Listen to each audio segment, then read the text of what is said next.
Ibu-ibu sekalian, hati-hati sabda Nabi SAW yang seperti ini. Ada bidadari di surga bisa mendoakan ibu keburukan. Ini hadisnya. Saya bilang tadi jangan tersinggung. Harus difahami dengan keimanan. Kata Nabi SAW, tidaklah seorang wanita atau istri menyakiti suami di dunia. Baik itu kata-kata, perilaku, tatapan mata, nanti akan kita sebutkan ada hadis Nabi SAW begitu. Wanita manapun yang memalingkan wajahnya dari suaminya karena merasa lebih hebat, lebih cantik, lebih pintar, lebih kaya, kecuali yang di langit kecuali dia akan dilaknat oleh Allah, oleh malaikat, sampai suaminya ridho. Dan siapapun wanita yang membuat suaminya murka, marah, maka yang di langit Allah akan murka padanya. Bayangkan dihubungkan sama Allah, Allah murka padanya sampai suaminya ridho. Ya, memang hadisnya begitu. Di sini dikatakan tidak ada seorang wanita menyakiti suaminya di dunia melainkan istrinya dari bidadari. Di surga mengatakan, jangan kau menyakitinya, semoga Allah membinasakanmu. Sesungguhnya ia hanyalah seorang tamu di sisimu dan sebentar lagi berpisah denganmu untuk kembali kepada kami. Bahasa ini sebenarnya adalah bahasa yang tegas dari Allah yang mengajarkan para bidadari agar semua istri dunia hati-hati. Karena yang menghubungkan hubungan kamu bisa masuk surga dari tangan suami adalah aku, kata Allah. Seperti itu bahasa pemahamannya ya. Sehingga jangan sampai kita keluar dari jalur itu. Kalau ada seseorang misal bermasalah, maaf saya bahasakan. Misal ada ibu-ibu, ada seorang muslimah, sudah salihah, sudah baik, tapi suaminya yang buruk. Tapi memang apa adanya ya, memang dalam arti kata buruk, tidak sholat, pemabuk, suka mukul, nggak kasih nafkah. Maka kalau ini betul terjadi, sudah dinasehatin tidak mau berubah, maka saran saya tidak bersama dengan orang seperti ini.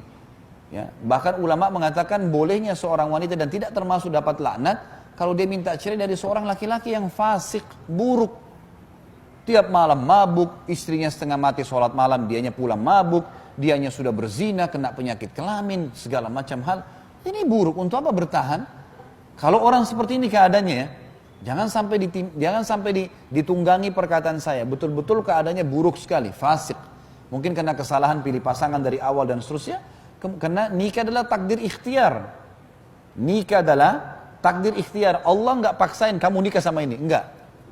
Itu takdir ikhtiar. Dan ya pilihan kita seperti kita pilih. Saya pilih baju warna ini hari ini ikhtiar saya. Tapi jadi takdir saya karena Allah tahu saya akan pilih baju ini pada hari ini. Masuk dalamnya nikah ya. Jadi nikah itu ikhtiar kita. Tapi kalau kita pilih si A, B, C, kita pilih si A, pilihan kita bukan. Pilihan kita yang milih kan.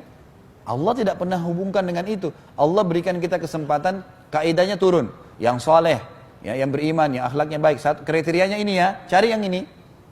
Kalau kita pilih yang lain berarti akan salah jalannya kan. Baik, itu pilihan kita. Maka orang sudah salah milih dari awal.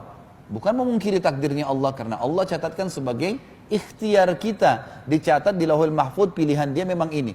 Seperti kita pilih makan, minum, pilih pakaian, ya kita pilih kendaraan, itu kan ikhtiar kita. Tapi Allah sudah tahu di Lauhul Mahfuz, sudah ditulis di Lauhul Mahfuz, kalau orang ini pada hari ini akan pilih baju itu, akan pilih makanan itu dan seterusnya. Baik, kalau salah pilih, minta kepada Allah SWT petunjuk. Istikharah 2 rakaat, minta sama Allah. Ya Allah, kalau bertahan dalam rumah tangga ini baik, pertahankan. Kalau tidak, maka pisahkan. Gitu kan? Dan dalam doa istikharah, waqdur li khaira haitsu kan. Dan takdirkanlah untukku kebaikan dimanapun aku berada. Nanti Allah akan gantikan orang yang baik.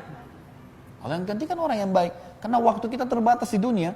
Kan ada waktu untuk habis-habis hal yang kosong. Gitu kan? Sama juga dengan laki-laki yang selalu sibuk hanya karena tergila-gila dengan masalah cinta. Akhirnya istrinya fasikah. Gak mau disuruh sholat, gak mau tutup aurat. Selalu berkumpul dengan laki-laki. Terus karena sayang cinta dia bertahan. Kenapa bertahan? Nasihatin, luruskan. Tidak mau, ganti wanita salihah. Harusnya memang begitu. Waktu gak ada. Ada waktu kita ngurus-ngurusan sama ini? Gak ada waktu. Gitu kan? Waktu kita ini harus sesuatu yang mahal. Dan kita ingin pasangan kita nanti menjadi penyebab kita bisa bersamanya di surga. Gitu kan? Ini penting. Ini juga diambil daripada makna kalimat tadi.